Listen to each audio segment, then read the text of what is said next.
Hello everybody, in today's video we're going to be going over some severe storms which are currently in parts of the southeast, and they're going to be making their way even further to the south over the next couple of hours. We're going to be giving you more of a live update of what's currently happening and what should be happening this afternoon and also into this evening and even into tomorrow morning for some of these areas. So let's get right into it here, and let's start off with your current National Weather Service page.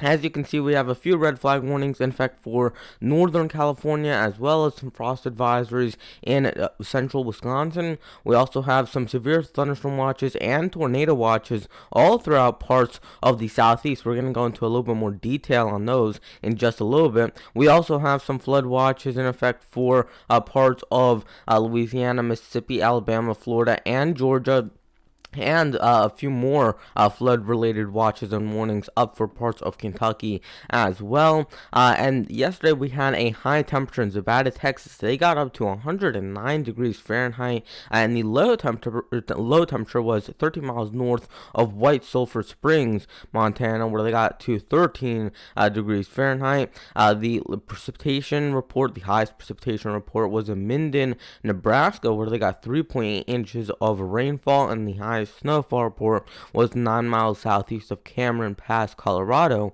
where they got 14 inches of reported snowfall. So here's what the wide view of the current radar looks like, and you can see that we do have a little bit of rain up into parts of Oklahoma, Kansas, Missouri, Illinois. This is going to be your next wave, so eventually this will move. It doesn't look like it's going to be too severe. It should head a little bit further to the south and east, but this is not really your main band. The main action is all the way down here in parts of Texas, Louisiana, Arkansas, and then another area back through Mississippi, Alabama, Georgia, even into areas like Tennessee, North Carolina, and northernmost South Carolina as well. Let's zoom in on a couple of these bands. The first one, and the first big batch, is back through Texas and Louisiana, even crossing into parts of extreme southern Arkansas.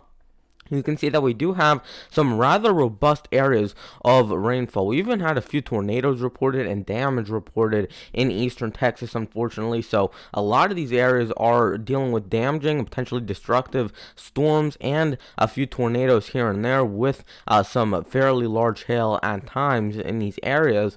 Here's the second line of storms and the second major line. And this one goes from northern Mississippi through northern Alabama and then up north of Atlanta, near Rome, Georgia, and then it continues northward all the way to the Tennessee border. So that's the general shape of that line. You can see it goes through, again, northeastern Mississippi, north of Birmingham, south of Huntsville, and then up near, again, Rome, Georgia, up through the Tennessee border. We are dealing with a bit more heavy rain, more steady, not really in the form of thunderstorms, but just heavy rain in general, into southeastern Tennessee, especially in areas from Chattanooga to right around Knoxville is where we're dealing with the heaviest of that steady rain in those areas.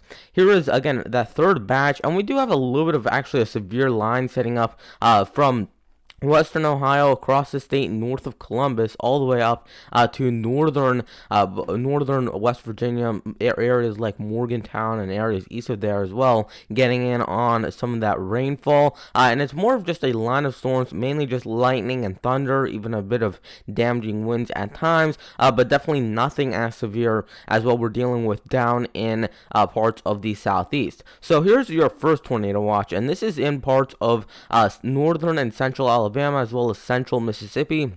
We have a moderate risk of tornadoes, a low risk of EF2 plus tornadoes, a high risk of severe wind, and a moderate risk for 74 mile per hour plus wind, a moderate risk for severe hail, and a moderate risk of 2-inch plus hail, and all of that within this red shaded area through Alabama and also Mississippi. This was issued right around 10:31 a.m. Central Time, and that's going to expire at 4 p.m. Central Time unless they do update this and actually extend the time period. Here to be for the next tornado watch, which is in parts of northern and central Louisiana, western Mississippi, and also into southern Arkansas, you can see we have the exact same probabilities for this one as the previous watch. Moderate risk of tornadoes, low risk of EF2 plus tornadoes, high risk of severe wind, a moderate risk of 74 mile per hour plus wind, a moderate risk of severe hail, and a moderate risk of 2-inch plus hail. This was issued just a few moments ago, right around 11:58 a.m. Central Daylight Time. And it's extended all the way until 6 p.m.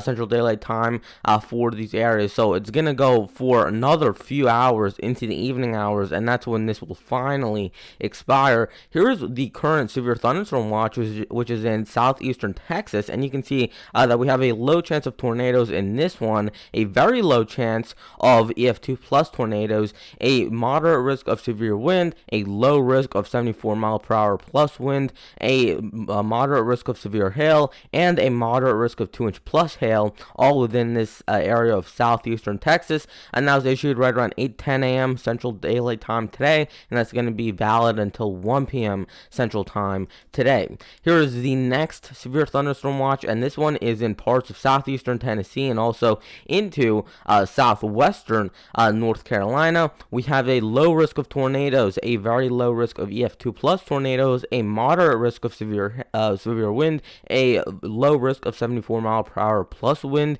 a very low risk of severe hail, and a very low risk of 2-inch plus hail. And this was issued around 9:30 a.m. Eastern Time, and it will expire around 1 p.m. Eastern Time today.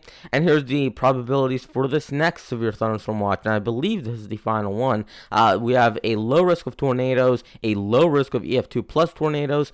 We have a moderate risk of severe wind, a low risk of 74 mile per hour plus wind, a low risk of severe hail, and a low risk of 2-inch plus hail. This was issued at 10:45 a.m. Eastern Time today, and it will expire around 5 p.m. Eastern Time today, and that covers much of northern Georgia right there, and that's the area that this watch covers. Now, here's the expected model run over the next couple of hours, and this is the HRRR model, the high resolution rapid refresh model, and this is usually used when you're within about 18 to 36 hours of any event, because it updates every hour and it can give you the latest information. It takes the information right off the radar and then projects what will happen in the future. And you can see it is projecting that line of storms to the north. This is just right about 12 o'clock Eastern Time today. So this is about 30 minutes ago as of what I'm recording this.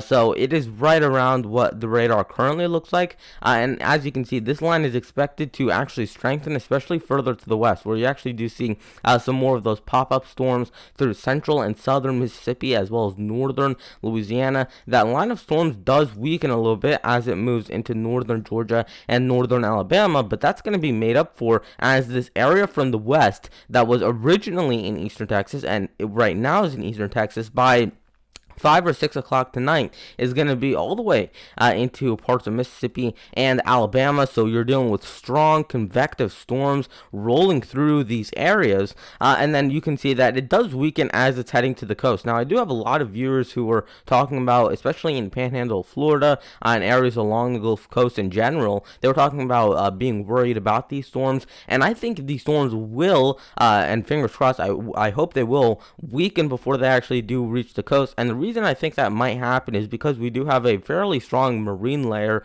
over the coastal areas of Florida, Alabama, Mississippi, and basically what the marine layer is, it's just an area of generally cooler and drier air as well. It really does help disrupt some of these storms sometimes, and I think that might actually play into this, because as you'll see on the next frame here, they do weaken as they're heading through areas into the Panhandle of Florida. So it looks like areas that are about 25 to 50 or more miles inland of the coast is going to be the area that's going to be most affected by the storm. So once you get probably 50 miles plus away from the coast, that's where you're going to see the most impacts from these storms. You can see that line does weaken by the evening hours. So this is around 12 a.m.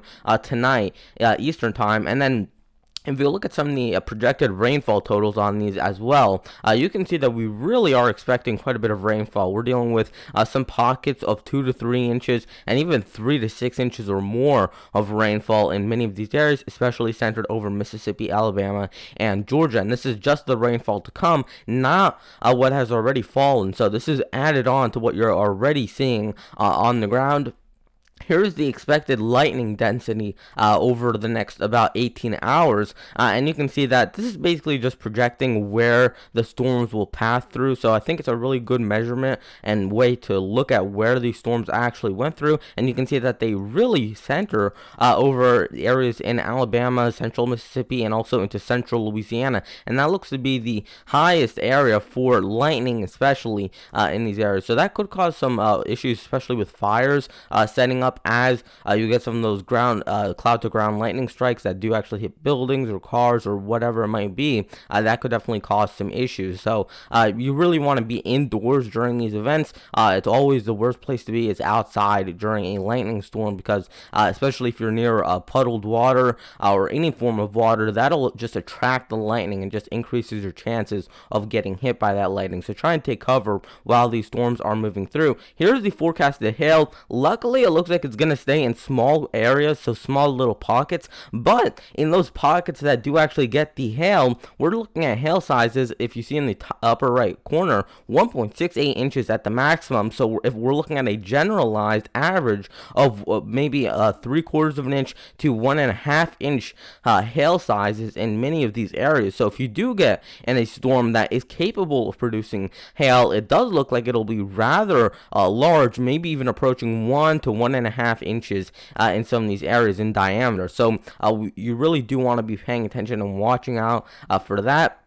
Here's the amount of Cape convective available potential energy, and you can see that all along the southeast, we have Cape values that are above 3,000, even above 4,000 in some of these areas in Texas, Louisiana, Arkansas, and Mississippi. So all these areas dealing with high amounts of energy and instability. If we look at the forecasted maximum wind gusts, you can see that most of these areas into Louisiana, Mississippi, and Alabama have forecast max wind gusts that are going to be right around 30 to about 50 miles per hour, and even in some of these bands of heavy rain and heavy precipitation to the north, you could even see some gusts 50 to 70 miles per hour or more. So if you do get stuck in one of those bands of heavy rainfall, if you do get stuck in one of those thunderstorms, you could potentially be seeing some flying debris going around, especially things like trash cans and just lighter items that the wind can easily pick up. Here is the dew points over the next couple of hours, and you can see we have dew points that are well up